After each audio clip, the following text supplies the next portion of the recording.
Assalamualaikum warahmatullahi wabarakatuh.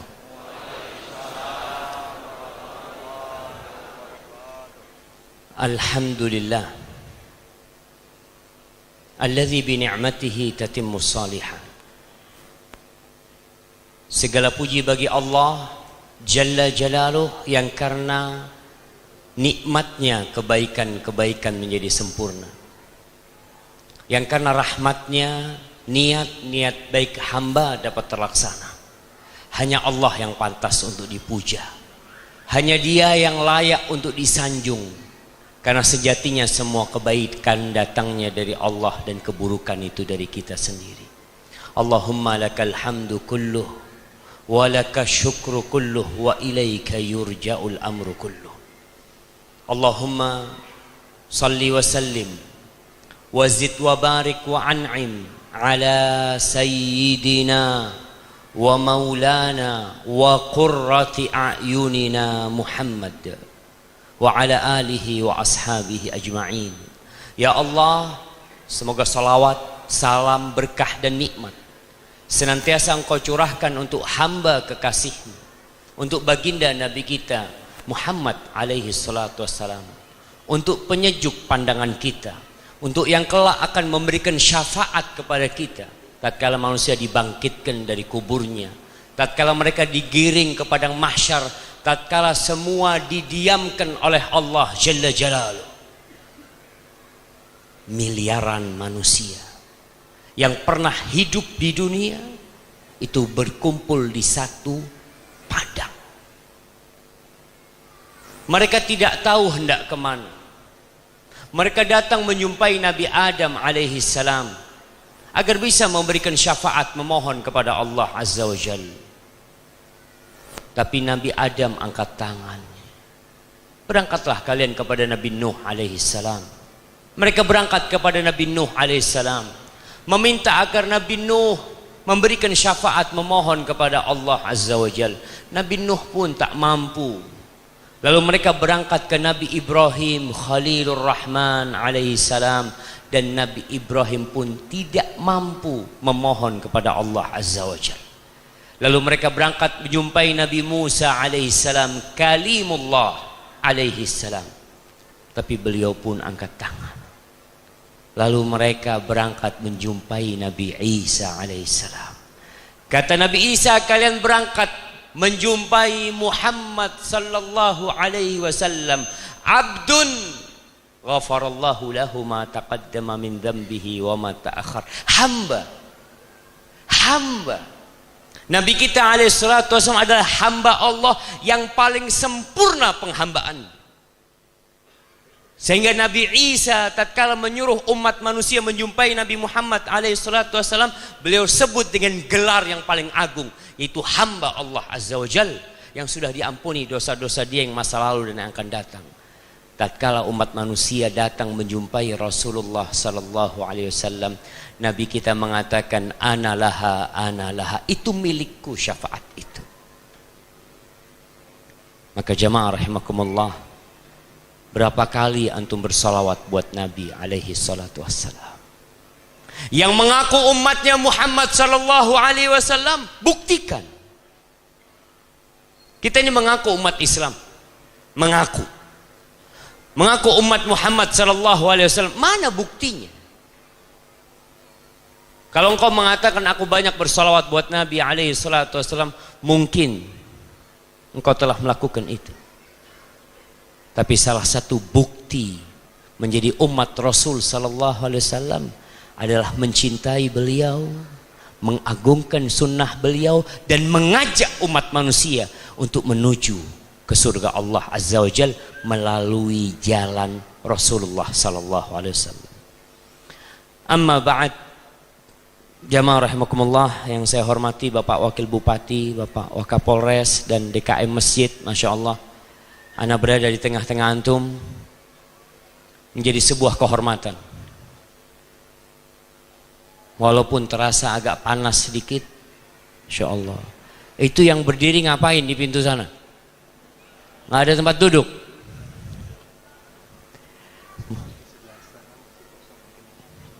Nah, Yang mau duduk di sebelah kanan masih banyak yang kosong sebenarnya. Yang mau duduk. Lebih besar mana pahalanya yang duduk sama yang berdiri? Yang berdiri telat datangnya antum. Yang duduk duluan. Masya Allah. Mungkin dia lebih capek, tapi yang duduk pun lebih capek juga. Karena dia datang lebih awal ya. Yang ini kan yang terlambat makan dulu habis isya ya. Baru nyampe sini antum. Barakallahu fikum. Tapi ala kulli hal yang mau duduk sebelah kanan masih banyak yang kosong. Tapi kayaknya nggak bisa lewat dalam, harus muter. Taib ahibati fillah. Kita semua sama. Antum yang di bawah dengan yang di atas sini sama, nggak ada bedanya. Apa sebenarnya yang membedakan kita? Kita semua tercipta dari air mani yang hina. Dari tanah yang bercampur dengan air. Rasulullah sallallahu alaihi wasallam ketika haji wada pada tanggal 9 Arafah, 9 Dzulhijjah, tahun ke-10 Hijriah, beliau berpidato di padang Arafah mengatakan, "Ala kullukum min Adam wa Adam min turab." Kalian ingat semua, kalian semua ini adalah anak keturunan Adam. Dan Adam tercipta dari tanah. La fadla li Arabin ala a'jami, wala li a'jamin ala Arabi. Orang Arab gak lebih mulia daripada orang non-Arab. Yang orang non-Arab jangan berbangga diri, engkau pun tidak lebih mulia dari orang Arab. Wala aswad ala abyad. Yang hitam tidak lebih mulia daripada yang putih, dan yang putih tidak lebih baik daripada yang hitam. Karena akhir-akhir ini mulai ada rasisme yang nggak bagus. Orang Sumatera jangan merasa lebih baik daripada orang Jawa. Orang Jawa tidak lebih baik daripada orang Papua. Orang Papua tidak lebih baik daripada orang Bugis. Semuanya sama. Ketika antum berjalan, ada hujan yang turun, kemudian ada genangan air yang bercampur dengan tanah menjadi lumpur, kemudian antum menginjak, antum ambil bekas sandal antum. Antum lihat lumpur di sandal antum yang antum colek untuk dikeluarin, itu bahan dasar kita. Sama. Lalu apa yang membedakan? Illa bittaqwa. Inna akramakum indallah atqakum. Yang paling mulia di antara kalian adalah yang paling bertakwa. Bukan yang di atas mimbar lebih mulia daripada yang duduk. Bukan yang menjadi pejabat lebih mulia daripada rakyat. Semuanya sama. Inilah agama kita Islam yang tidak membeda-bedakan. Kita sama-sama manusia yang diperintahkan untuk mengabdi kepada Allah Azza wa Jalla. Tapi kalau kita bicara yang paling mulia, yang paling bertakwa, gimana kita jadi orang yang paling bertakwa? Apa sih tandanya orang baik gitu? Apakah yang penampilannya pakai baju putih itu orang baik? Apakah yang pakai kopiah putih itu lebih baik daripada yang kopiahnya hitam? Apa sebenarnya? Yang kaya lebih baik daripada yang miskin? Enggak juga. Malam ini anak akan membacakan beberapa hadis Nabi alaihi salatu wasalam yang menunjukkan orang yang baik. Sehingga pulang dari kajian ini antum bisa bercermin, ana masuk baik apa enggak sih? Kalau pura-pura baik banyak. Apakah antum pikir semua yang duduk di masjid ini hari ini semuanya orang baik? Wallahu a'lam. Ada yang datang kajian cuma mau melihat handphone yang ketinggalan. Ada yang mencopet, ada. Ada yang mau mencuri, ya. Seharusnya tidak ada, seharusnya. Tapi subhanallah, di majlis Nabi Muhammad SAW, bayangkan. Siapa yang berceramah? Rasulullah sallallahu alaihi wasallam.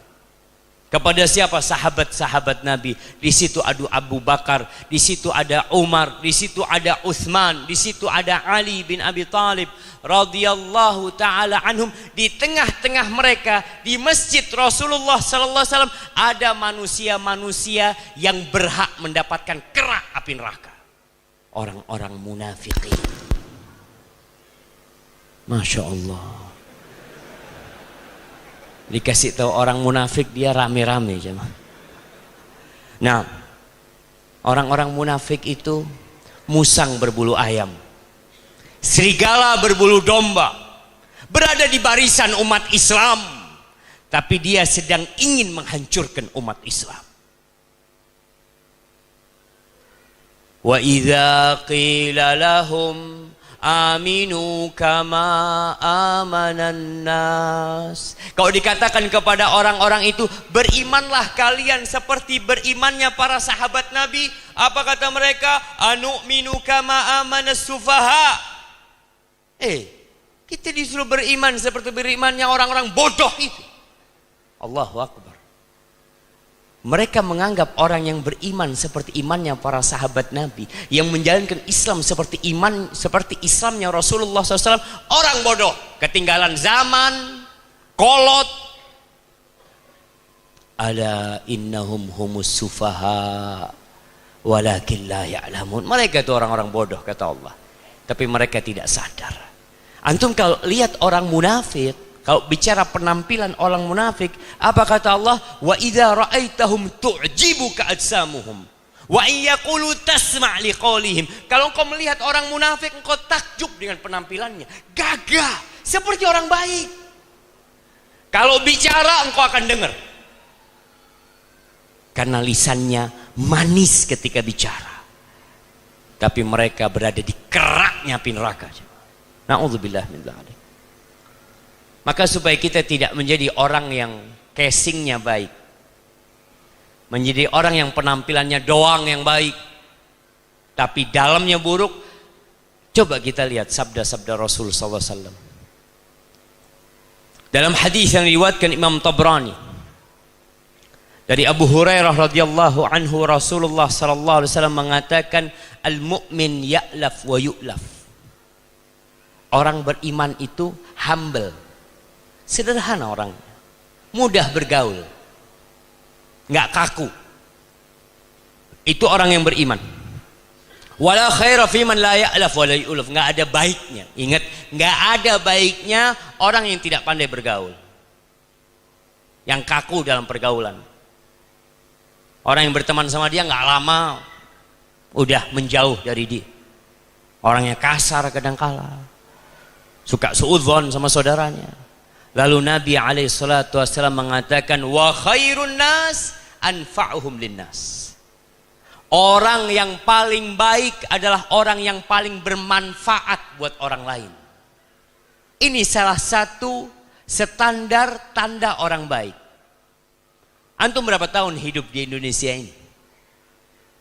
Berapa banyak yang antum berikan kepada negeri ini dari manfaat? Apa kontribusi antum kepada negeri ini? Kita sering tanya, apa yang diberikan negara kepadaku? Antum perlu bertanya, apa yang antum berikan kepada negeri ini? Ahibati fillah, semua bisa memberikan manfaat kepada negeri ini. Negeri ini milik kita bersama, bukan milik satu orang, bukan milik fulan atau fulan, bukan milik penguasa. Penguasa akan berganti dan terus berganti seperti itu. Bumi ini milik Allah Azza wa Jalla. Jadi kalau mau tanya, orang paling baik adalah orang yang paling bermanfaat buat orang lain. Tapi tatkala dia memberikan manfaat buat orang lain, bukan karena ingin pujian, bukan karena ingin sanjungan, bukan karena Allah Azza wa Jalla. Banyak kita kembali pura-pura memberi manfaat kepada orang lain. Kenapa? Karena sedang ada kamera yang merekam dia.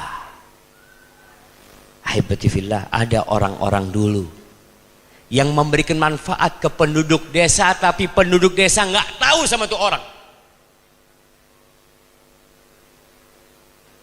Ada yang tahu-tahu jalan di kampung di aspal. Orang berpikir pemerintah yang aspal, padahal ada satu orang baik. Ada janda-janda yang tiap akhir bulan dia lihat di depan rumahnya ada duit yang dimasukkan. Nggak tahu siapa yang kirim itu, tapi Allah tahu.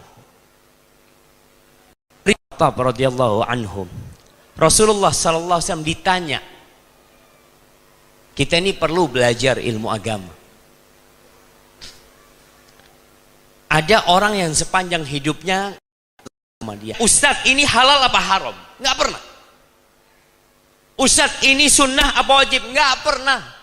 Yang dia tanyakan bagaimana bekerja dan menghasilkan keuntungan yang paling banyak. Dunia dan dunia yang ada apa? Kita sibuk dengan dunia. 70, 80 mati ditinggal. Siapakah manusia yang paling dicintai Allah Azza wa Jalla? Yang punya Indonesia ini? Bukan. Yang punya bumi ini. Langit yang 7 lapis, mentari yang terbit dari barat, tenggelam di timur, itu milik Allah. Gimana kalau Allah cinta sama antum? Ini sahabat yang dia tanya, siapakah manusia yang paling dicintai Allah Azza wa Jalla? Wa ahabbul a'mal ilallah, apakah amalan yang paling dicintai Allah? Kata Nabi alaihi salatu wassalam, ahabbun nas ilallah anfa'uhum linnas. Orang yang paling dicintai Allah adalah yang paling banyak memberikan manfaat kepada orang lain. Ada manfaat dunia, ada manfaat akhirat.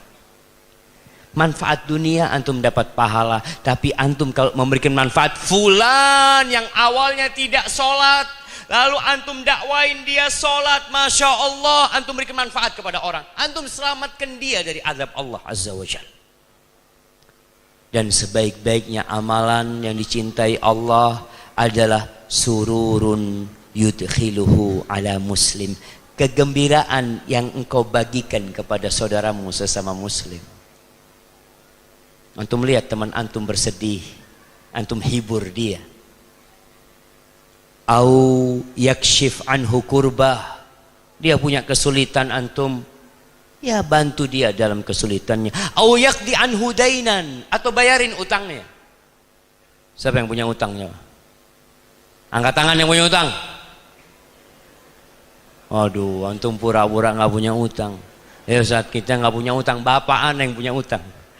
Oh, yang muda-muda ini yang utang bapaknya kadang-kala. Taib, termasuk amalan yang dicintai Allah, melunasi utangnya manusia. Masya Allah. Ada orang-orang kaya yang biasa datang ke rumah sakit. Dia datang, siapa yang nggak bisa bayar? Disebutkan fulan. Ya sudah. Dia tanda tangan, lunas semuanya siapa. Tuh yang sakit nggak tahu siapa yang lunasin. Ini termasuk amalan yang paling dicintai Allah Azza wa Jalla. Lalu kata Nabi SAW, au tatrudu anhu ju'an, engkau mengusir rasa lapar dari perut dia. Saudara-saudara kita yang kelaparan, antum bagi makanan sama mereka. Ada daerah-daerah yang sedang sulit air, antum galikan sumur buat mereka. Itu orang baik. Tapi ingat, jangan nunggu ada kamera antum berbuat baik. Karena ada manusia-manusia pencitraan yang melakukan kebaikan hanya untuk dipuji dan disanjung manusia. Itu akan menjadi koreknya api neraka. Wala an amshi ma'a akhin li fi haja ahabbu ilayya min an a'takifa fi hadzal masjid syahran. Lihat jamaah. Ibadah itu ada dua. Ada ibadah yang manfaatnya buat kita, ada ibadah yang manfaatnya buat orang lain. Kata Nabi SAW, aku berjalan bersama saudaraku ngurusin urusan dia. Mungkin dia punya urusan di kepolisian, ke departemen apa, dia datang. Kata Nabi SAW, aku berjalan sama dia, ngurusin urusan dia, lebih aku cintai daripada aku iktikaf di Masjid Nabawi 1 bulan. Supaya antum tahu Islam itu bukan hanya sholat di masjid, membantu urusan saudara kita yang kesulitan, itu lebih baik daripada antum iktikaf 1 bulan bukan di masjid sini, di Masjid Nabawi yang kita tahu pahala sholat di Masjid Nabawi. Ahibati fillah, jadi orang yang paling baik adalah orang yang paling bermanfaat buat orang lain. Banyak yang nggak bisa duduk, antum maju sedikit, kemudian 1 orang bisa duduk, Masya Allah, antum kasih manfaat buat 2 orang, dan ini dicintai oleh Allah Jalla Jalaluh.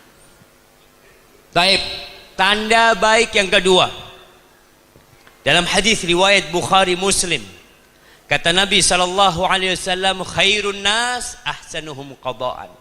Orang yang paling baik adalah yang paling baik kalau bayar utang. Jadi kalau antum mau lihat orang baik atau tidak, lihat dia kalau punya utang tepat waktu tidak bayarnya. Bahkan jamaah, cara mengetahui teman baik atau tidak dari uang. Kalau antum punya teman yang nggak suka sama dia, antum nggak suka sama dia, antum utangin duit dia, insya Allah dia nggak ketemu antum lagi.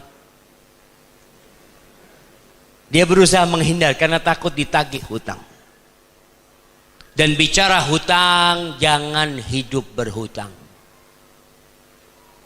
Hutang itu hammun billail wa dhullun bin nahar. Orang punya utang itu gundah, galau hidupnya di malam hari. Pagi hari terasa hina. Sebagian orang punya mobil bagus, punya motor bagus, utang. Nggak malu antum. Apalagi kalau utangnya ada ribanya, dilaknat lagi sama Allah Azza wa Jalla. Karena banyak orang-orang yang demi gengsinya dia berhutang. Beli motor, bawa motor, Masya Allah, harga 20 juta. Antum bayar berapa? 3 juta. Bawa motor 15 juta. Terus sisanya utang. Antum enak naik motor bukan milik sendiri. Bangga dengan apa yang tidak antum miliki. Memalukan jamaah. Antum beli motor 3 juta, dapat motor 3 juta jamaah. Dapat enggak? Dapatlah 3 juta. Mungkin pakai bensin campur dorong kadang-kadang campur. Tapi dapat. Antum Masya Allah naik motor 3 juta itu nggak takut dicuri maling. Antum parkir, kontaknya masih nempel, antum tenang, bahagia antum jamaah. Dan itu milik antum sendiri, milik antum sendiri. Antum tidak berhutang. Rasulullah SAW berlindung dari hutang. Beliau mengatakan, Allahumma inni a'udzubika minal ma'thami wal maghram. Ya Allah, aku berlindung kepadamu dari dosa dan hutang. Antum pikir hutang itu tidak berdosa? Enggak, awalnya enggak berdosa, tapi mengantarkan kepada dosa. Bagaimana hutang mengantarkan ke dosa? Siapa yang tahu? Ya. Yang pertama bohong. Bohong gimana? Contohlah, antum gimana waktu itu bohongnya? Nah, gimana bohongnya?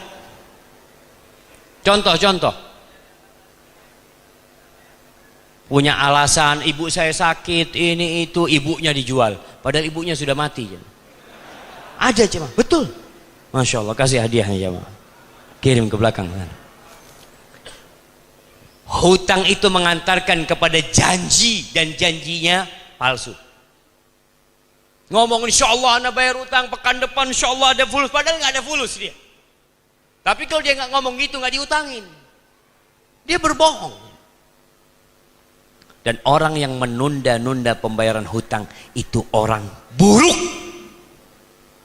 Jadi nggak usah antum, kalau ini yang akhwat yang perempuan mau cari pasangan hidup, mau tahu akhlak calon suaminya itu, lihat di hutang. Kalau suami yang suka berhutang, jangan mau dapat suami kayak gitu. Kalau lihat, tanya di kantor, kenal sama fulan? Iya, fulan ini Masya Allah, dia punya utang sama ana 2 tahun gak bayar-bayar. Jangan. Jadi ukuran tanda orang baik, sebelum waktunya dia sudah ngelunasin. Dan Masya Allah ditambahin lagi. Riba itu kalau ada akad, utang 1 juta bayar 1.100.000, itu riba. Tapi kalau antum nggak ada akad, Masya Allah, antum punya utang sama anak 1 juta, antum bayar, Ustaz, alhamdulillah anak punya rezeki, anak bayar 10 juta Ustaz, alhamdulillah, jazakallah khair. Antum besok utang lagi, anak kasih lagi ya. Jadi sejatinya orang yang paling baik adalah yang paling baik dalam pelunasan hutangnya. Dan kita lihat di negeri kita jamaah, Allahu Akbar, kenapa banyak orang tidak mau menghutangi? Karena banyak kejadian-kejadian orang-orang yang tidak bayar hutang. Baik, dalam urusan muamalat yang paling baik melunasi hutang dialah orang yang paling baik. Baik, yang ketiga, tanda orang baik. Kata Nabi sallallahu alaihi wasallam dalam hadis yang diriwayatkan oleh Tahawi dan Al-Hakim, beliau mengatakan, khairukum man at'amat ta'am. Kata Nabi alaihi salatu wasallam, orang terbaik yang di antara kalian adalah yang suka berbagi makanan. Suka mentraktir temannya. Masya Allah. Kalau lagi masak di rumah dibagiin tetangga-tetangganya, itu orang baik. Kenapa? Kalau antum sholat, manfaatnya siapa yang merasakan? Antum sendiri. Karena ada di antara kita yang rajin sholat ke masjid, Masya Allah, azan ke masjid, tapi nggak pernah berbagi dengan tetangganya. Ada yang tiap tahun berangkat umroh, bahkan setahun 2 kali berangkat umroh, tapi tidak pernah berbagi makanan dengan tetangganya. Banyak. Maka tolong antum tunjukkan keindahan Islam ini. Buktikan kepada mereka bahwa Islam itu datang rahmatan lil alamin. Antum punya rezeki, uang dari safar, belilah apa yang bisa dibagi. Rumah yang paling murah apa di sini jamaah? Kerupuk. Bagikan ke tetangga. Wallahi jamaah, hadiah itu menumbuh. Makanya kita nih kadang kala dianggap jahat atau sesat karena kita kurang baik sama tetangga.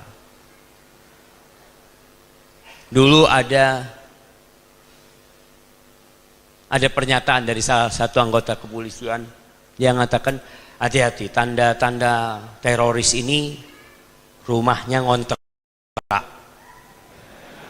terus tertutup. Antum yang rumahnya ngontrak, hati-hati. Antum perlu baik sama tetangga. Tetangga mau masuk rumah, fadol, antum punya rezeki, makan bareng ke rumah, Masya Allah. Dan ketika antum berbagi makanan, nih ada satu kondisi di negeri kita yang juga membuat kita ya prihatin. Undakan pernikahan, walimah, biasanya yang diundang tuh orang kaya. Kalau pejabat yang punya acara pernikahan, yang diundang sesama pejabat. Bahkan yang datang harus pakai sepatu. Apa kata Nabi sallallahu alaihi wasallam? Ana izin minum dulu jamaah.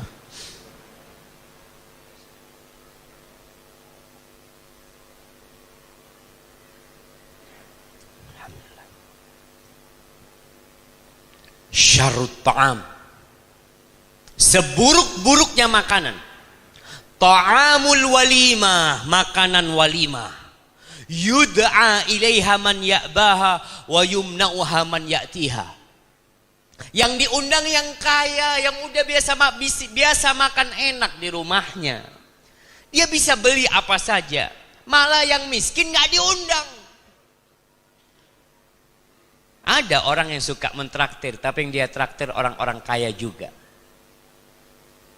Antum peduli sama orang-orang miskin, berbagi makanan. Ada di beberapa daerah yang bikin acara senabung senabung. Apa artinya? Sedekah nasi bungkus. Hari Jumat kita punya mahasiswa itu dia kumpulin. Hari Jumat dia bikin makanan, dia datang ke tempat orang-orang yang nggak mampu. Hari Jumat adalah hari raya yang umat Islam, Sayyidul Ayyam. Dia bagi-bagi itu, Masya Allah. Kenapa? Mereka terinspirasi dengan hadis ini. Sebaik-baiknya kalian adalah yang memberi makanan kepada orang lain. Baik, itu yang ketiga. Yang keempat, kata Nabi SAW dalam hadis riwayat Bukhari, khairukum man ta'allama al-Qur'ana wa 'allamahu. Orang yang terbaik di antara kalian kalau bicara guru, guru apa yang terbaik? Yang terbaik adalah orang yang belajar Al-Quran dan mengajarkannya. Ada guru kimia, ada guru fisika, ada guru matematika, tapi yang terbaik adalah yang belajar Al-Quran dan mengajarkan. Bagaimana tidak jadi orang baik yang diajarkan itu kalamullah? Sebuah kitab yang kata Allah, inna hadzal Qur'an yahdi lillati hiya aqwam. Ini Quran menunjukkan kepada jalan yang paling lurus. Jadilah antum pengajar Al-Quran. Mungkin pengajar Al-Quran dengan pengajar matematika gajinya lebih besar mana? Guru Quran sama guru matematika lebih banyak mana gajinya? Guru Quran sama guru bahasa Inggris lebih banyak mana gajinya? Kita meremehkan Al-Quran yang kelak akan datang memberikan syafaat kepada kita, yang kelak akan menerangi kuburan kita. Antum tuh ke kuburan gak bawa matematika, gak bawa bahasa Inggris. Boleh belajar yang lainnya, tapi jangan tinggalkan Al-Quranul Karim. Nih buat orang-orang yang panggil guru Quran ke rumahnya, privat, Masya Allah, guru Quran ke rumahnya. Gaji berapa? Jamaah, di Linggau ini kalau guru Quran privat ke rumah, berapa digaji biasanya? Berapa? 300. Betul 300. Gimana? Seikhlasnya. Masya Allah, Masya Allah. Ya, kita zalim kepada guru Al-Quran yang mengajarkan kepada anak kita jalan menuju surga, yang mengajarkan kepada kita bagaimana menjawab pertanyaan mungkar dan nakir. Kita kasih semau kita, bukan seikhlasnya. Semau kita. Kalau guru bahasa Inggris 1 juta, Quran 300, enggak Ustaz. Ustaznya ikhlas, alhamdulillah, Masya Allah. Jadi yang ikhlas ustaznya, bukan yang ngasih duit ya. Jangan diremehkan Al-Quran, hargai Al-Quran. Kenapa? Yang terbaik di antara semua guru yang ada di muka bumi ini, yang jadi profesor, yang jadi apa? Khairukum man ta'allamal Qur'an wa 'allamahu. Apa yang diajarkan oleh guru ini? 1 huruf dapat 10 kebaikan. 1 ayat seperti 1 ekor onta. Man qara'a ayah min kitabillah, yang baca 1 ayat dari Al-Quranul Karim, Masya Allah, itu seperti dapat 1 ekor onta. Berapa harga 1 ekor onta? 25 juta, 30 juta, 50 juta. Tergantung panjang ayat yang antum baca. 1 ekor onta.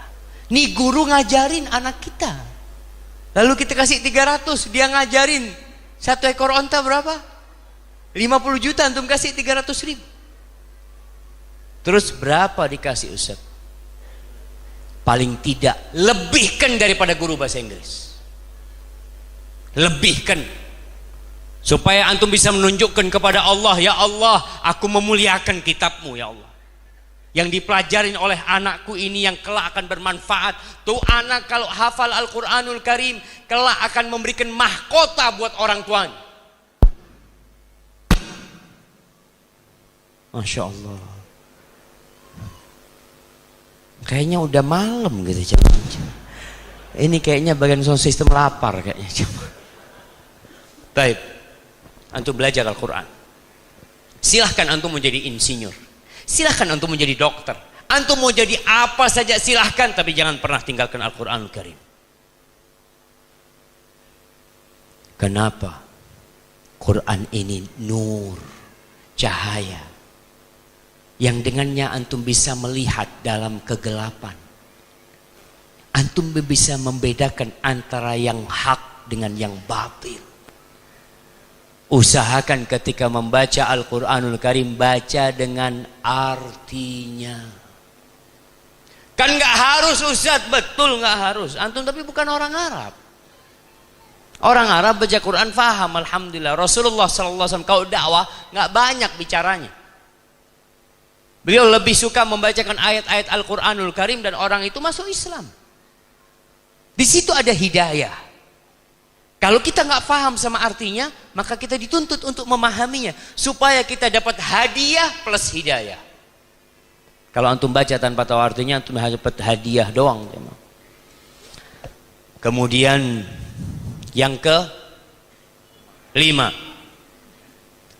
dalam hadis yang diriwayatkan Imam Ahmad dan Tirmidzi, Rasulullah SAW mengatakan, khairukum man yurja khairuhu wa yu'man syarruhu. Orang yang terbaik di antara kalian adalah yang diharapkan kebaikannya. Dan orang merasa aman dengan keburukannya. Orang ini nggak pernah mengganggu di masyarakat. Selalu bawa kebaikan. Wa syarrukum man la yurja khairuhu. Dan yang terburuk di antara kalian adalah yang tidak diharapkan kebaikannya. Wala yu'man syarru, kejahatannya juga tidak merasa aman masyarakat. Ada preman-preman di masyarakat. Ada anak-anak yang biasa naik motor, geng-geng motor, nggak tahu di sini ada nggak Pak Waka? Geng motor, masya Allah. Tuh syarrun nas. Kadangkala orang lewat gang pakai knalpot brong itu, mong mong mong. Apa kata orang kampung? Mudah-mudahan tabrakan.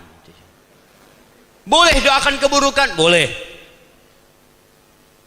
La yuhibbullahul jahra bil qauli minasu'i bil qauli illa man zulim. Allah itu nggak suka doa-doa keburukan, Allah nggak suka kecuali orang yang dizalimi. Kalau antum merasa dizalimin, mereka mengganggu anak, akhirnya yang tidur jadi bangun, orang nggak bisa menikmatin malam hari mereka gara-gara knalpot, mereka orang-orang yang zalim. Maka orang yang terbaik adalah orang yang masya Allah dia harapkan kebaikannya. Kalau datang ke kampung jadi tenang tuh kampung. Dia tidak pernah mengganggu tetangganya, tidak pernah mengganggu sohibnya, selalu membawa kebaikan. Jadi kalau mau tahu tanda orang baik itu, kalau di kantor, kantor jadi indah. Maka ana mohon kepada setiap muslim untuk menjadi lentera di tempat tinggal dia. Untuk menjadi lentera di kantor dia. Ketika dia ada di kantor, orang kantor jadi senang. Kenapa? Masya Allah orang ini mengingatkan kepada kebaikan. Temennya nggak sholat, pas azan dikatakan, mas udah azan, bang udah azan bang, masya Allah. Pulang dari masjid dia bawa tahu goreng dibagi-bagi ke teman-temannya, masya Allah. Ini orang selalu diharapkan kehadirannya. Kalau dia gaib, absen, mereka sedih. Jadilah orang yang seperti itu. Antum lihat ada teman-teman antum yang seperti ini. Kemudian yang ke-6. Karena udah malam jemaah, kita harus lebih cepat-cepat lagi jemaah. Dalam hadis riwayat Bukhari Muslim, Rasulullah SAW mengatakan, khiyarukum fil jahiliyah, khiyarukum fil Islam idza faqihu. Orang yang terbaik pada masa jahiliyah adalah orang yang terbaik pada masa Islam kalau mereka faqihu, ngerti agama. Kita lihat di masyarakat, ada orang-orang yang ditokohkan di masyarakat, baca Quran nggak bisa. Dianggap baik, dianggap public figure, Rasul SAW mengatakan orang yang terbaik di masa jahiliyah, oke, dia ketika jahiliyah dia terhormat, ketika masuk Islam dia tetap terhormat, dengan catatan dia memahami agama. Kenapa? Agama ini modal hidup di dunia dan hidup di akhirat. Maka kalau mau jadi orang baik, antum belajar agama. Dalam hadis lain Rasulullah sallallahu alaihi wasallam mengatakan, "Man yuridillahu bihi khairan yufaqihu fiddin." Barang siapa yang Allah menginginkan kebaikan buat orang itu, Allah bikin orang itu yufaqihu fiddin, belajar agama, ngerti agama. Tidak semua harus di pesantren, tidak semua harus jadi ustadz, tapi semua harus belajar agama. Karena menuntut ilmu itu faridatun ala kulli muslim, kewajiban buat setiap muslim. Ilmu apa? Ilmu tentang Allah, ilmu tentang 3 pertanyaan di kuburan. Man rabbuk? Antum akan ditanya siapa Robmu. Antum nggak akan ditanya siapa gubernur, siapa presiden, siapa orang yang mendapatkan Nobel di dunia ini. Antum akan ditanya 3 pertanyaan. Man rabbuk? Siapa Robmu? Man nabiyuk? Siapa nabimu? Dan madinuk? Apa agamamu? Sekali lagi, kita tidak sedang meremehkan ilmu umum. Karena orang itu nggak usah dimotivasi cari ilmu umum, dia cari. Karena untuk kerja, karena untuk makan. Antum lihat orang-orang yang kuliah, buat apa sebenarnya dia kuliah? Untuk cari kerjaan, untuk dapat ijazah kemudian ngelamar kerja. Sedangkan ilmu agama dipelajari bukan untuk itu. Bahkan kalau antum belajar agama untuk cari dunia, antum tidak akan mencium bau surga. Man talabal ilma mimma yubtagha bihi wajhullah la yatlubuhu illa liyusiba bihi aradan minad dunya lam yajid raihatal jannah. Barang siapa yang menuntut ilmu, yang ilmu ini tidak boleh diperuntukkan kecuali untuk Allah Azza wa Jalla, kemudian dia mencarinya untuk dunia, untuk jabatan, untuk pekerjaan, maka dia tidak akan mencium bau surga. Jadi kalau bicara ilmu umum silahkan belajar. Orang tidak dimotivasi, mereka termotivasi. Tapi agama, sebagian bahkan beranggapan agama ini opium, menganggap agama ini yang membuat orang itu jadi mabuk. Na'udzubillah min dzalik. Sekali lagi, tidak semua harus jadi ustadz, tapi antum harus belajar agama. Kita lihat sekolah-sekolah kita, oke, kalau sekolah negeri, SD, SMP, SMA, kita hanya dapat 2 jam pelajaran agama. Padahal kita ingin membangun karakter.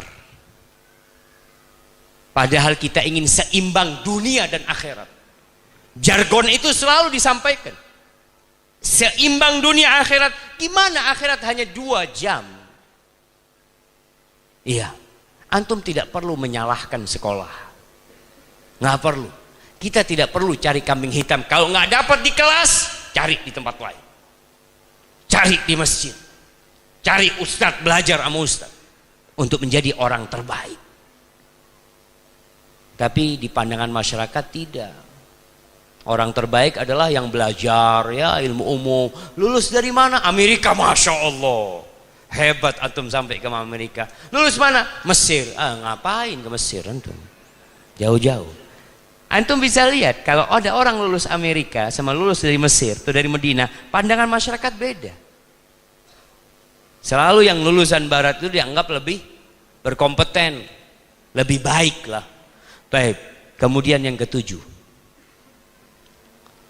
Rasulullah sallallahu alaihi wasallam pernah ditanya, ayyun nas khair, manusia yang mana yang paling baik? Lalu beliau mengatakan, man tala umruhu wa hasuna amaluhu sallallahu. Orang yang paling panjang umurnya dan baik amalannya. Yang umur 80 tahun masih ada di masjid ini? 80. Mana kasih hadiah? Jamaah 80 datang pengajian, masya Allah. Nggak ada 80? 75? Ada 75? Kasih yang 75, Masya Allah. Baik, kasih bang, sebelah sana bang. Masya Allah. Insya Allah mudah-mudahan Bapak jadi orang terbaik, Pak. Karena kata Nabi SAW, orang terbaik itu yang panjang umurnya, baik amalannya. Makanya jangan minta mati muda. Berapa? 80, Masya Allah. Masa mau diambil lagi hadiahnya? Kasih yang lainnya. Ada yang 80, kasih. Apa? Masya Allah. Itu ada 80. Masya Allah, Masya Allah, Masya Allah. 80 bang. Tuh. Makanya jangan minta mati. Tuh Ustaz. Kalau kita takut dengan kehidupan ini, takut terfitnah, ya antum minta sama Allah SWT. Tapi tidak minta mati, minta yang terbaik sama Allah SWT. Di antara doa yang dibaca oleh Nabi kita Muhammad SAW, beliau mengatakan, Allahumma bi'ilmikal ghaib wa qudratika alal khalq ahyini idza alimtal hayata khairan li wa tawaffani idza alimtal wafata khairan li. Ya Allah, dengan ilmumu yang meliputi yang gaib dan kemampuanmu untuk menciptakan, hidupkan aku kalau hidup itu baik buat aku, dan matikan aku kalau kematian itu baik buat aku. Antum kalau ada orang umur 40 tahun baik dan orang umur 41 baik, yang 41 lebih baik dari yang 40. Asalkan sama, karena dia punya tambahan amal soleh selama 1 tahun. Maka berusahalah untuk, ya boleh nggak usah doa minta panjang umur? Nggak usah. Terus minta apa? Minta berkah di umurnya. Boleh minta panjang umur. Tapi ada seorang ulama mengatakan, man sa'alallah tulal umur falyasbir ala firaqil ahbab. Barang siapa yang berdoa minta panjang umur, dia harus bersabar ditinggal orang-orang yang dia cintai. Umur 80 tahun, cucunya udah mati, anaknya udah mati. Ditanya, Bapak, teman-teman sejawatnya masih ada? Semua sudah mati, Ustaz. Terus ngobrolnya udah nggak nyambung.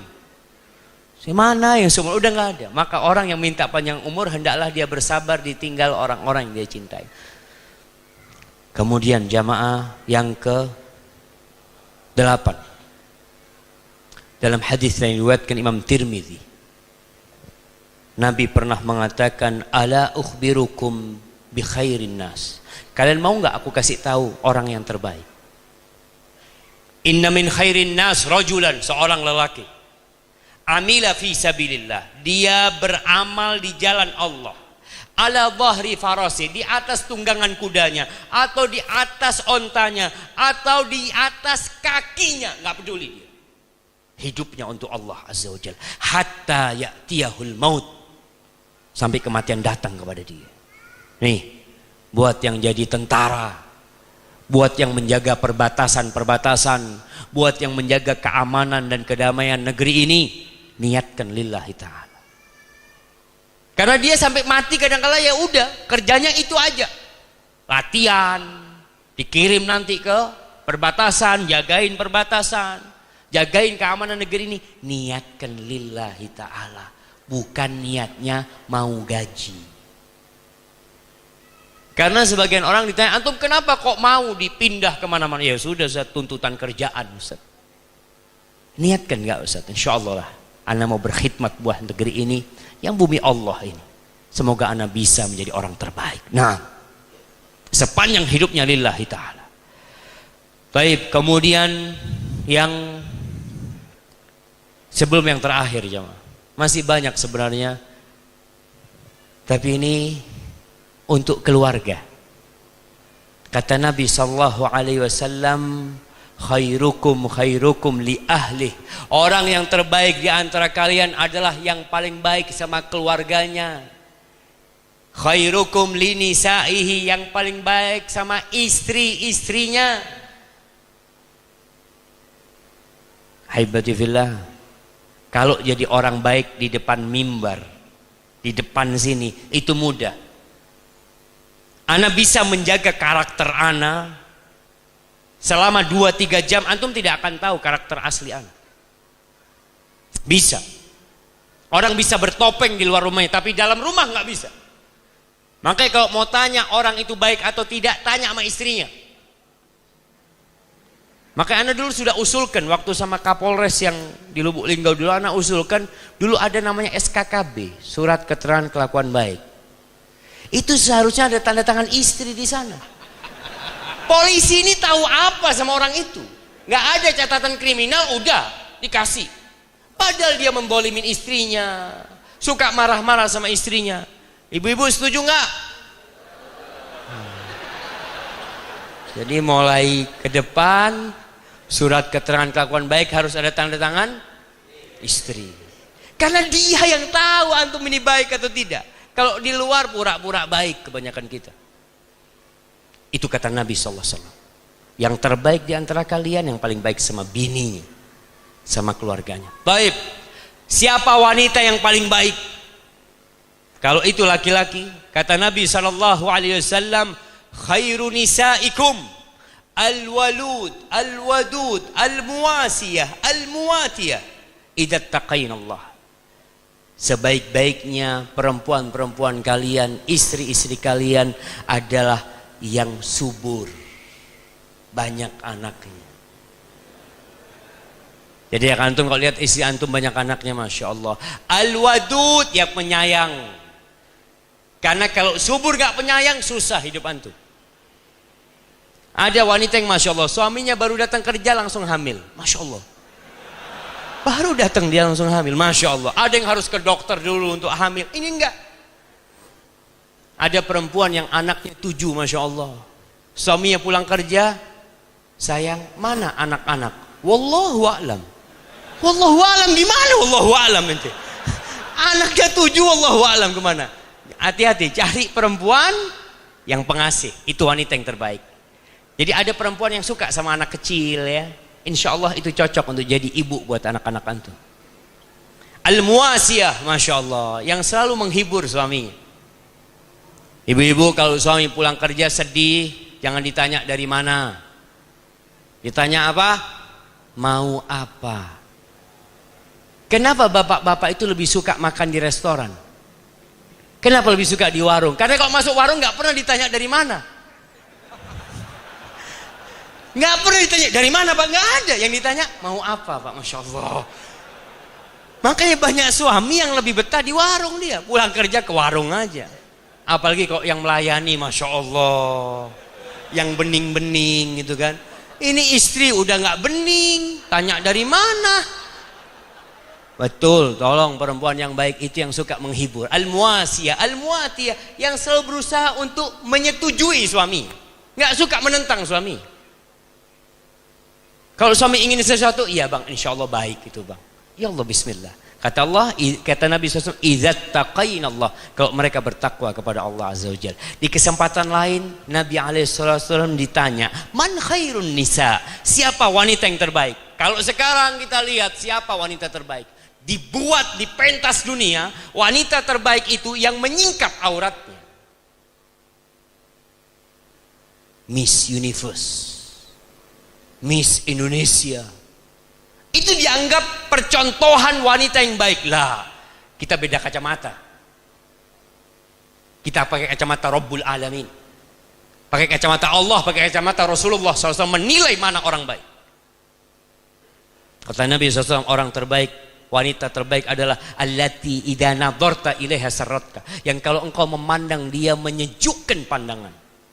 Tuh ibu-ibu, kalau suami pulang kerja, tolong berhias, bersolek secantik mungkin.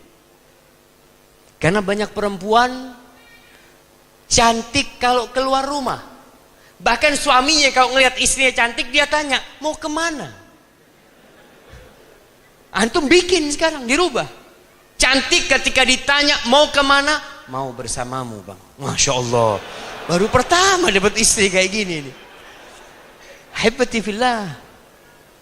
Tolonglah perempuan-perempuan ini belajar hias, nggak apa-apa, untuk suaminya. Pakai parfum untuk suaminya. Jangan pakai parfum untuk orang-orang di pinggir jalan. Ayyuma imra'atin, dalam hadis riwayat Ahmad, ayyuma imra'atin ista'tarat famarrat ala qaumin liyajidu rihaha fahiya zaniyah. Perempuan mana saja yang pakai parfum kemudian keluar rumah sehingga aromanya tercium oleh lelaki-lelaki di pinggir jalan sana, fahiya zaniyah, itu pezina perempuan. Jangan dianggap tuh orang baik. Mungkin kacamata orang baik, tapi kacamata Nabi SAW la. Maka tolong cantik buat suaminya. Wa idza amartaha ata'atka, kalau disuruh taat, patuh. Ibu-ibu kalau disuruh sama suaminya jangan pernah menolak. Suruh apa aja selama perintahnya tidak bertentangan dengan perintah Allah. Selama perintahnya tidak bertentangan dengan fitrah dia.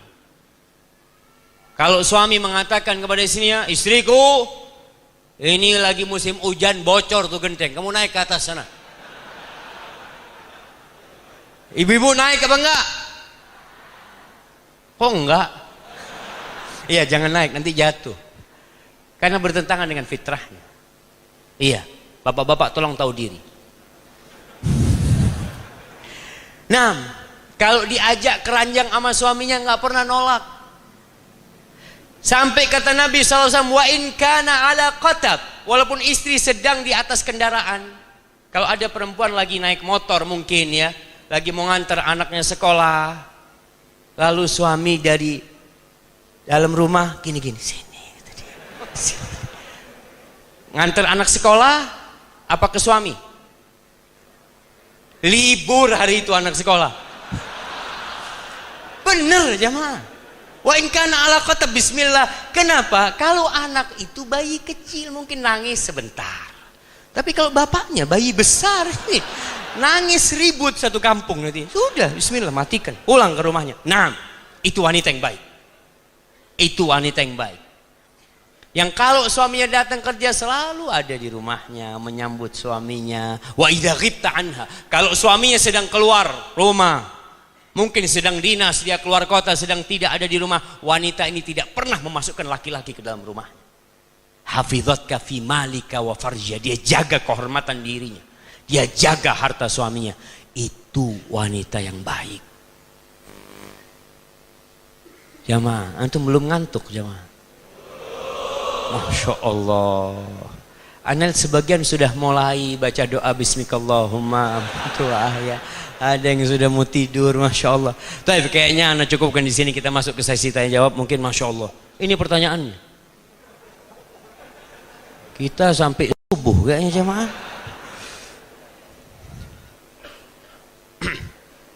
Masya Allah. Assalamualaikum Ustaz. Waalaikumsalam. Ustaz, saat ini ana sedang melakukan proses ta'aruf dengan seorang akhwat. Kami sudah menukar CV masing-masing dan sudah setuju untuk ke tahapan berikutnya. Dalam waktu dekat berencana untuk bertemu murabbi si akhwat. Tapi ana saat ini terkendala biaya pernikahan. Karena uang yang anda punya sekarang masih jauh dari kata cukup. Bagaimana solusinya? Ya jangan kawin dulu antum. Gak cukup, astagfirullah. Apakah harus terus maju atau mundur? Takut pihak akhwat tidak bisa terima kondisi saya. Taib ahibati fillah. Rasulullah sallallahu alaihi wasallam mengatakan, ya ma'syaras syabab, man istata'a minkumul ba'a falyatazawwaj. Wahai kaula muda, siapa yang memiliki kemampuan di antara kalian segera menikah, punya kemampuan. Kemampuan apa? Yang pertama cukup duitnya buat nikah. Kalau nggak cukup ya mau gimana tuh? Puasa. Tapi begini, buat yang ta'aruf, buat yang mau menikah, tukar menukar CV itu hanya memberikan informasi 55%. 45% antum harus cari sendiri dari pihak lain. Kalau cuma ketemu dia ngobrol ya udah, sama dengan CV itu nggak berubah. Tapi antum perlu tanya sama sohibnya, sama temannya, bagaimana sebenarnya fulanah ini. Begitu pula yang akhwat tanya, bagaimana fulan ini. Kalau perlu antum bayar orang untuk menyelidikin, nggak apa-apa. Antum datang ke polisian, ada intel, tolong selidikin. Ada mungkin bisa bantu yang mau nikah. Iya, antum bayar, nggak ada masalah jemaah. Supaya jelas-jelas antum itu menikahin seorang yang sesuai kriterianya. Kalau hanya melihat CV, melihat wajah, itu hanya penampilan. Antum perlu tahu dengan isi hatinya. Gimana tahu isi hatinya? Ya dengan perilaku dia nantinya. Kemudian kalau sekarang antum melihat takut tidak diterima oleh perempuan tersebut, dari awal antum kasih tahu. Jangan sampai antum menipu. Antum gimana? Insya Allah anak gaji tiap bulan ya 5 juta lah kalau dapat. Padahal antum nggak mampu. Maka antum perlu jelaskan. Kemudian yang kedua, carilah perempuan-perempuan yang keluarganya siap menerima antum apa adanya. Kalau bisa cari mertua yang bantu bayarin mahar, nggak apa-apa.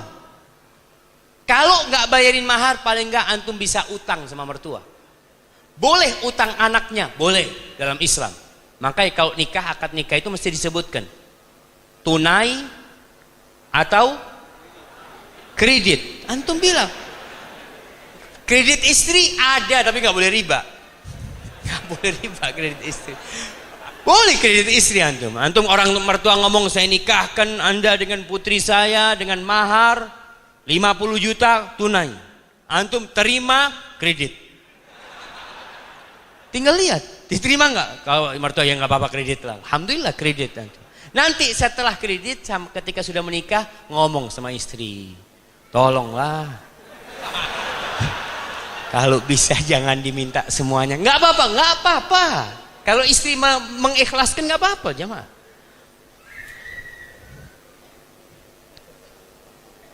Assalamualaikum Ustaz. Waalaikumsalam. Ana pernah dengar katanya kita tidak menagih hutang ikut berdosa. Mohon penjelasannya. Barakallahu fikum. Berkaitan dengan hutang ini jemaah, Allah itu telah menetapkan dalam Al-Qur'anul Karim di surah Al-Baqarah, di ayat terpanjang dalam Al-Quran, untuk menuliskan utang piutang. Jadi kalau bicara notaris, dari zaman Nabi Muhammad itu sudah ada profesi notaris. Allah mengatakan, ya ayyuhalladzina amanu idza tadayantum bidainin ila ajalin musamma faktubu. Kalau kalian berhutang yang ada tempo waktunya, tulis. Suruh tulis. Ada saksinya. Kenapa? Karena orang kadang-kala lupa. Terus gimana ini pertanyaannya tentang kita tidak menagih. Ada orang yang lupa. Kalau dia lupa, dia nggak dosa, nggak bayar hutang. Antum ingat, tapi antum tidak nagih, ya udah berarti antum mengikhlaskan. Karena kita sudah berdoa memohon kepada Allah, Rabbana la tu'akhidna in nasina au akhtana. Ya Allah, jangan engkau beri sanksi kepada kami kalau kami lupa ya Allah. Antum yang ingat wajib mengingatkan. Kalau antum tidak mengingatkan, ya udah dia nggak bayar utang sama antum. Seperti itu masalah. Tapi kalau antum memang sudah nggak mau menagih, ya udah biarin, ikhlaskan aja. Biasanya kita itu malu memang. Tapi kalau ada catatannya enak kita. Mas katanya mau bayar tanggal sekian. Ini catatannya. Kalau antum melihat orang-orang yang takut dia nggak lunasin utang, antum minta jaminan sama dia, boleh. Tapi jaminan bukan untuk dipakai. Nggak tahu di sini, di beberapa daerah itu ada orang yang menggadaikan sawahnya. Sawahnya digarap oleh yang punya uang, itu riba. Itu sawah cuma jaminan, kalau nggak bisa bayar utang baru sawahnya dijual, bukan digarap. Maka tolong kita perlu belajar fikih tentang utang piutang ini. Barakallahu fikum. Ustaz, ibu saya sedang sakit, tetapi menyempatkan datang kajian. Doakan ibu saya semoga dapat hidayah sunnah bagaimana cara berbakti kepada ortu dengan baik. Ustaz, Masya Allah nih jamaah. Alhamdulillah nih buat anak-anak yang belajar agama. Tolonglah antum jadi orang terbaik di dalam rumah antum. Dengan cara berbakti kepada orang tua yang semaksimal mungkin. Dengan cara apa? Apa saja yang bikin orang tua berbahagia. Antum pijetin kaki orang tua antum. Antum bikinin teh buat orang tua antum. Antum duduk di sebelah orang tua antum. Antum ngaji di sebelah orang tua antum. Rumah jadi indah ketika antum ada di rumah. Ibu sibuk masak, ibu udahlah istirahat bu, anak masakin hari ini ya. Sambil terus didoakan ibunya. Semoga ibunya bisa bersama anaknya masuk surga Allah Subhanahu wa taala. Barakallahu fikum.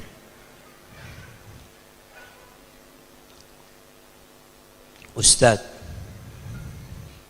saya sering dengar ceramah tentang kasih sayang Rasulullah sallallahu alaihi wasallam kepada umatnya. Dan diri ini mengaku umat Nabi Muhammad sallallahu alaihi wasallam. Tapi Ustaz, sedikit sekali hati ini berselawat untuk Nabi alaihi salatu wasallam. Bagaimana Ustaz cara atau amalan apa agar di hati ini timbul benar-benar cinta kepada Rasulullah sallallahu alaihi wasallam? Jamaah rahimakumullah, tak kenal maka tak sayang. Itu poinnya. Kalau antum kenal dengan Rasul sallallahu alaihi wasallam,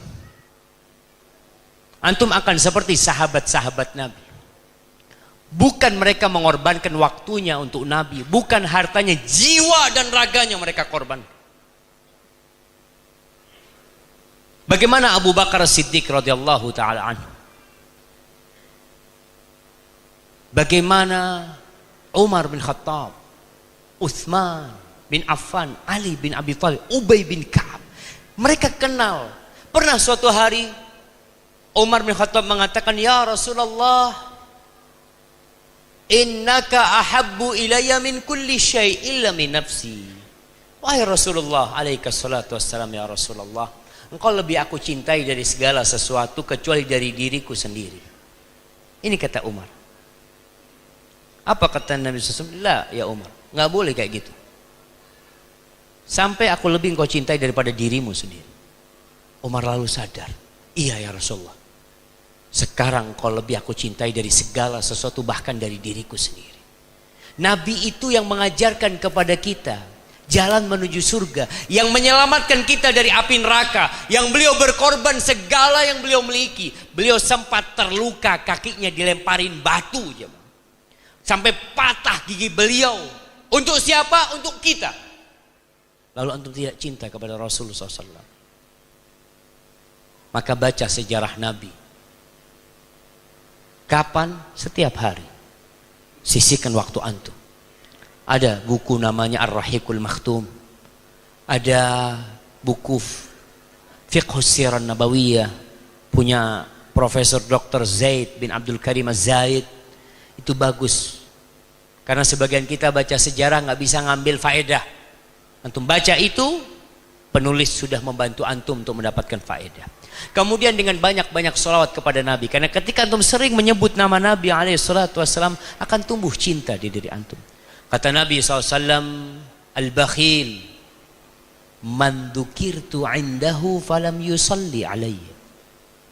Orang yang pelit adalah orang yang diriku disebutkan di sisinya, kemudian dia tidak bersalawat kepada aku. Maka jangan sampai antum pelit hanya dengan salawat kepada Nabi SAW. Barakallahu fikum. Ustaz, ana sudah 7 tahun menikah tapi belum mempunyai anak. Apakah hal ini dikarenakan pada awal sebelum menikah dimulai dengan pacaran? Apakah itu merupakan penyebabnya? Ahibati fillah. Dosa itu membawa naas dalam kehidupan ini.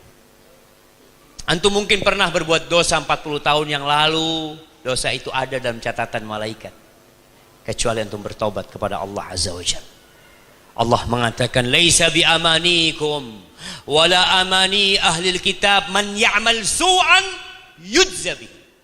Ingat, yang berbuat dosa pasti dibalas. Maka Kalau antum dikatakan apa ini karena pacaran, mungkin dulu pegang-pegang sebelum halal, jalan-jalan sebelum, wallahu a'lam. Apakah itu hanya itu dosa antum? Nggak tahu. Atau memang antum belum dikasih anak sama Allah Azza wa Jal, karena antum belum dipercaya untuk menjadi bapak yang baik dan ibu yang baik. Atau memang Allah ingin antum berdoa, berdoa dan berdoa.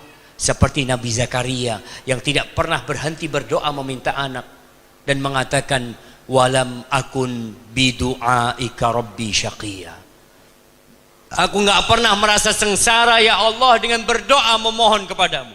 Itu Nabi Zakaria. Sampai tua renta. Antum baru 7 tahun. Nabi Zakaria 50 tahun lebih, 60 tahun lebih berdoa. Dan tidak pernah sengsara. Makanya jangan pernah suudzon sama Allah.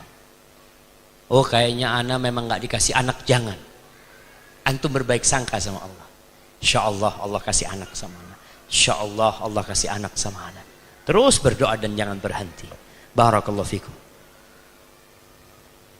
Masya Allah, ana mau minum dulu ini Pak. Karena lihat udah panas ini jemaah.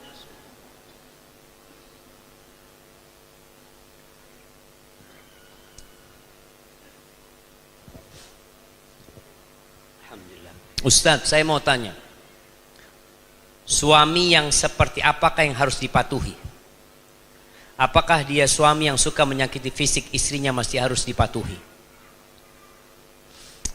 Buat para istri, suamimu itu surgamu atau nerakamu? Jazakallahu.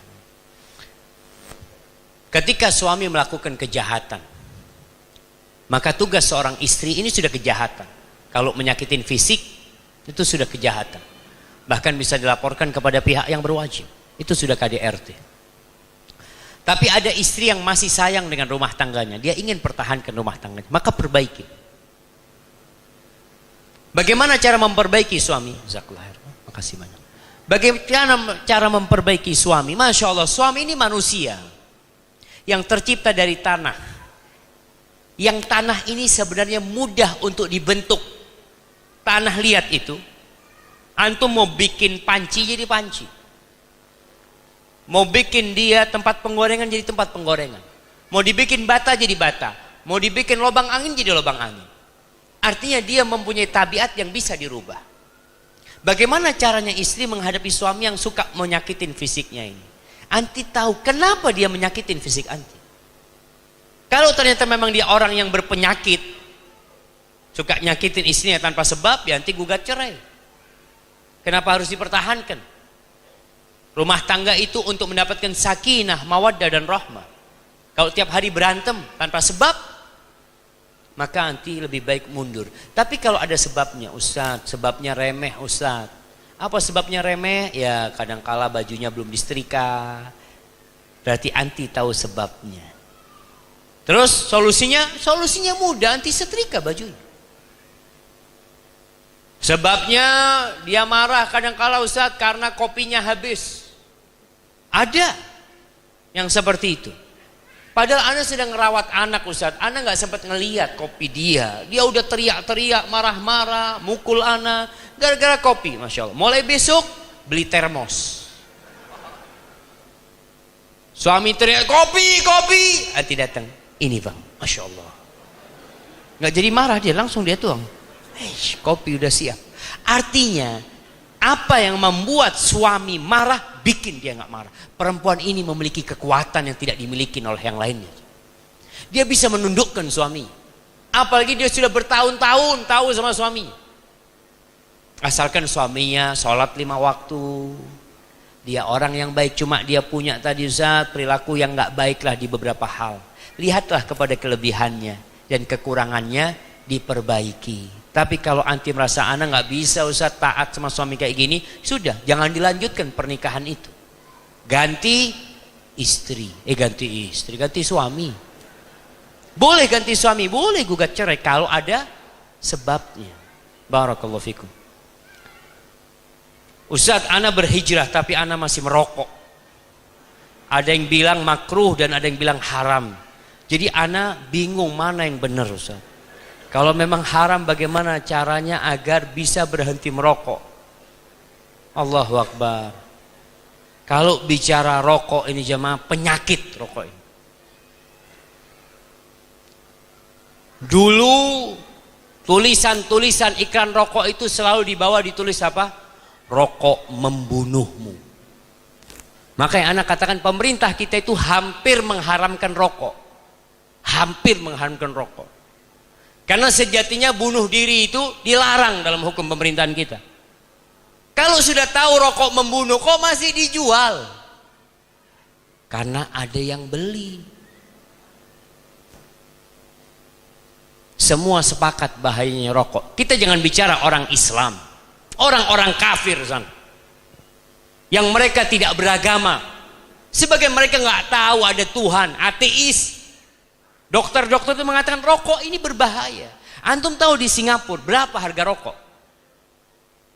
Di Singapura tuh harga rokok kalau nggak salah 170.000. Harga rokok yang dijual di Indonesia, yang harga 20.000 di sini 30.000. Kemudian orang yang merokok di tempat umum sekarang mulai dilarang, nggak boleh ngerokok di bus, nggak boleh ngerokok di kereta, di pesawat, sampai dikasih gambar tuh. Pesawat ini bebas asap rokok. Kenapa? Karena nggak bermanfaat, ganggu orang rokok itu. Kemudian sekarang mulai polisi sudah ada larangan merokok sambil berkendaraan. Iya kan? Mulai. Artinya memang ini harus dihilangkan jemaah. Rumah sakit paru-paru itu tempatnya para perokok, tapi iklannya rokok gagah-gagah untuk jemaah. Antum lihat kalau iklan rokok, petinju, pegulat, loncat dari gunung, bohong semuanya itu hoax itu. Makanya iklan rokok, anak tanya sama teman, kenapa propaganda iklan itu kok mesti bohong, kata dia. Kata dia, ya memang boleh Ustaz. Antum pernah beli mie instan yang ada ayamnya? Pernah beli? Antum kalau ngelihat iklannya mie instan, pakai ayam, telur, masya Allah. Antum beli nggak ada apa-apanya. Cuma kayak gini. Nah, artinya ada unsur menipu. Maka kalau bicara rokok, sudahlah tinggalkan. Nggak ada gunanya. Dalam Islam itu ada sebuah kaidah. Karena ada orang yang marah ketika dikatakan rokok haram. Memang tadi sebagian ulama mengharamkan dan lebih condong kepada yang mengharamkan. Sebagian mengatakan makruh. Dan antum lihat, sebagian mengatakan, Ustaz, tolong tunjukkan dalam Al-Quranul Karim mana ayat tentang rokok. Waduh, susah ini kalau dapat orang pintar kayak gini. Tolong tunjukkan di Al-Quran kalau beras itu halal. Mana ada beras dalam Al-Quran? Tunjukkan. Nggak ada beras dalam Al-Quran Karim. Sebagaimana tidak ada rokok dalam Al-Quran Karim. Karena Rasul SAW tidak pernah makan beras selama hidupnya. Nggak ada beras di Madinah, nggak ada beras di Mekah. Tapi Islam datang untuk alam semesta ini. Ada kaidah-kaidah umum yang disebutkan dalam Al-Quran Karim. Nabi datang, yuhillu lahumut thayyibat wa yuharrimu alaihimul khaba'is, menghalalkan yang baik-baik, baik halal, dan mengharamkan yang buruk-buruk. Sampai dikatakan yang buruk itu adalah yang membahayakan. Semua yang membahayakan itu haram. Dan ada sebuah kaidah, sabda Nabi SAW, la darara wa la dirar. Tidak boleh kita membahayakan diri sendiri, dan kita tidak boleh membahayakan orang lain. Tidak boleh. Rokok itu membahayakan diri sendiri apa tidak? Membahayakan. Membahayakan orang lain tidak? Membahayakan. Makanya kalau ada orang mengatakan rokok tapi Ustadz masih ada manfaatnya. Oh iya. Adakah bapak yang habis makan ngerokok sama anaknya, sama istrinya, anaknya dikasih ini baik ini, cos, anak bagus, coba. Anaknya suruh, nggak ada, bapak jangan ngerokok. Bapaknya ngomong sama anaknya jangan ngerokok, ngomong sama istrinya jangan ngerokok. Lalu dia ngerokok, lalu mengatakan makruh. Loh, kalau makruh kenapa anaknya nggak diajak ngerokok? Engkau tahu bahaya ini. Maka tolonglah, yang masih mengatakan makruh, belajar lagi tentang rokok, manfaat dan bahayanya. Nah, barakallahu fikum. Masya Allah. Ustadz, bagaimana cara menghadapi orang yang selalu bilang kita lebay, berlebihan sok alim dalam beragama? Iya, sabar. Antum menghadapi orang yang melakukan tindakan buruk sama antum, dibully, dicaci, dimaki. Rasulullah SAW sudah lebih dahsyat dibully. Bukan hanya verbal, sampai kepada fisik beliau disakiti oleh kaumnya. Apa sih yang dikerjakan Nabi Muhammad SAW? Beliau adalah makhluk yang paling indah yang pernah ada di muka bumi ini. Apa kata kaumnya? Kahin, majnun. Bayangkan, bukan dikatakan soalim.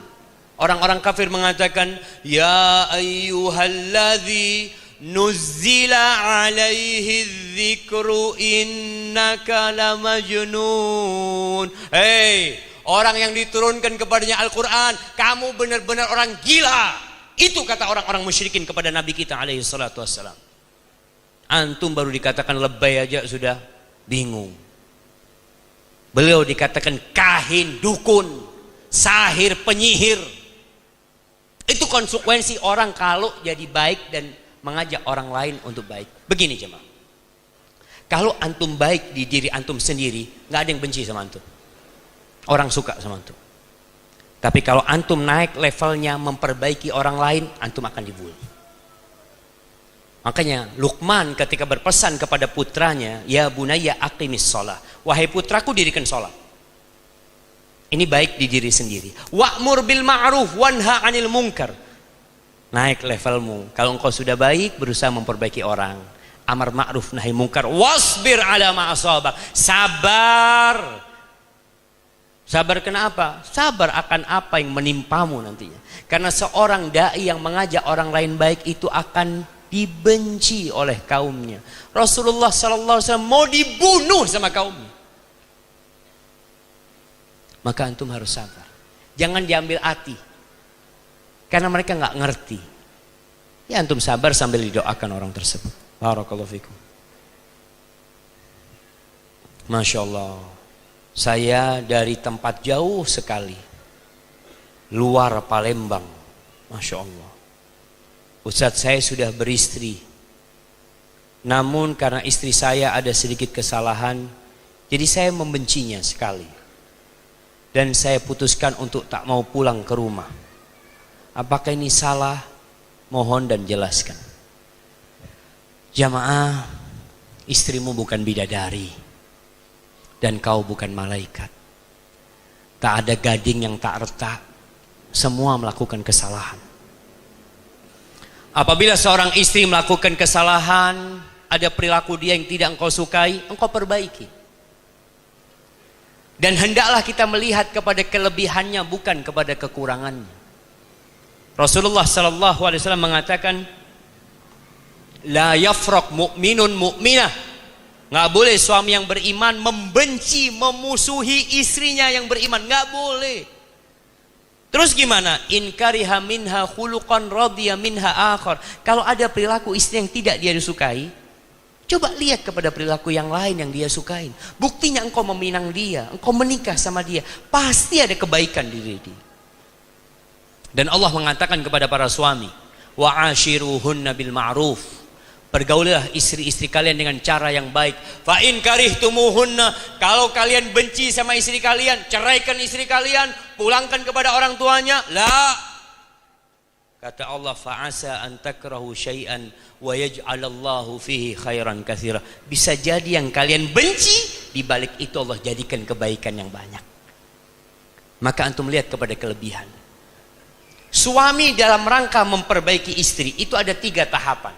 Yang pertama, memberikan nasihat dengan cara yang baik. Ingat, kalau ngasih nasihat dengan cinta, bungkus nasihat itu dengan cinta. Katakan kepada istrimu, aku tuh sayang sama kamu. Sehingga hatinya terbuka. Tapi kalau suami sudah ngasih nasihat istri, sini, aku itu benci sama kamu. Kira-kira istrinya mau dengerin? Bang, emangnya aku gak benci? Sama kita benci. Hanya gara-gara anak bertahan. Karena kalau seperti itu, maka jangan dengan benci. Nasihati dengan cinta. Aku tuh sayang sama kau. Aku minta jangan lakukan inilah. Minta sama istrinya. Baik, nggak bisa. Udah kasih nasihat. Yang kedua, boikot ranjang. Jangan digaulin istri. Tetap di rumah. Jangan digaulin. Supaya istrinya tahu antum serius. Tapi ada laki-laki yang kasih nasihat istrinya. Malam hari kumpul lagi sama istrinya. Jangan. Antum tinggalkan dulu. Berapa hari supaya istri tahu kalau antum tidak main-main dalam memberikan nasihat. Setelah itu lihat apa yang bisa dilakukan. Kalau memang tidak berubah, memang Allah mengatakan wadribuhunna, pukul istri-istri kalian. Kata Allah Azza wa Jalla, kalau bermanfaat, tapi mukul yang tidak boleh melukain, tidak boleh mememarkan, tidak boleh mematahkan tulang. Antum mungkin ambil pena, pukul di telapak tangan istrinya. Yang dipukul tangannya, yang sakit hatinya. Itu kalau suami yang tidak pernah mukul istrinya. Kalau tiap hari berantem ya nggak ada gunanya. Tapi kalau antum lihat memang nggak mungkin, ana sudah boikot Ustaz, ana udah nggak kumpul sama dia sebulan, 2 bulan, tapi dia nggak mau berubah Ustaz. Ini kalau kesalahannya memang fatal, ya udah. Mungkin antum harus ganti istri. Nah, kalau memang tidak bisa diperbaiki. Barakallahu fikum. Ini pertanyaan terakhir jamaah. Udah malam jamaah. Assalamualaikum Ustaz, saya bekerja di bank konvensional. Tepat 10 Oktober ini saya berhenti bekerja di bank konvensional. Yang ingin saya tanyakan Pak Ustaz, bolehkah saya menggunakan hasil bagi saya untuk keperluan usaha saya? Kalau antum memang nggak ngerti tentang hukum bank itu, dan antum baru ngerti kemudian resign, nggak apa-apa, yuqarru alaihi, kata para ulama, harta yang kau dapat engkau pakai, nggak ada masalah untuk usahamu. Tapi kalau antum sudah tahu tapi antum tetap riba, maka antum lebih baik berlepas diri dari uang tersebut. Ahibati fillah, jangan meremehkan dosa riba. Jangan meremehkan dosa riba. Yang membuat sebuah negeri dimurkai Allah, salah satunya dosa riba. Yang paling ringan dosa riba ini ada 72 atau 73 derajatnya. Yang paling ringan mithlu ayyankihar rajul ummah, seperti anak menzinai ibunya sendiri. Orang kalau dikatakan antum berzina, enggak, na'udzubillah. Antum riba, iya. Antum tahu dosa riba lebih parah daripada berzina. Tapi kita meremehkan hal itu. Maka tolong mohon sama Allah, belajar lagi, menuntut ilmu. Jangan takut orang yang meninggalkan sesuatu karena Allah Azza wa Jalla. Allah yang punya bumi ini jamaah. Allah yang punya gunung-gunung emas. Allah yang bisa menurunkan air hujan. Allah yang memberikan makan kepada ikan-ikan di lautan. Barang siapa yang meninggalkan sesuatu karena Allah, awadahullah khairan min. Allah akan kasih ganti yang lebih baik dari itu. Dan buktikan antum meninggalkan itu karena Allah Azza wa Jalla. Hadza wallahu a'lam bishawab. Itu yang bisa ana sampaikan. Apabila yang ana sampaikan benar itu dari Allah Azza wa Jalla, kalau ada yang salah dan kurang berkenan itu dari diri ana pribadi. Allah dan Rasul yang terbebaskan dari kesalahan itu. Ana mohon maaf yang sebesar-besarnya. Pada akhirnya ana ucapkan terima kasih kepada Bapak Wali Kota, Bapak Waka Polres dan DKM Masjid. Semoga Linggau menjadi Linggau yang berkah, yang diridhai oleh Allah Subhanahu wa taala. Wassalamualaikum warahmatullahi wabarakatuh.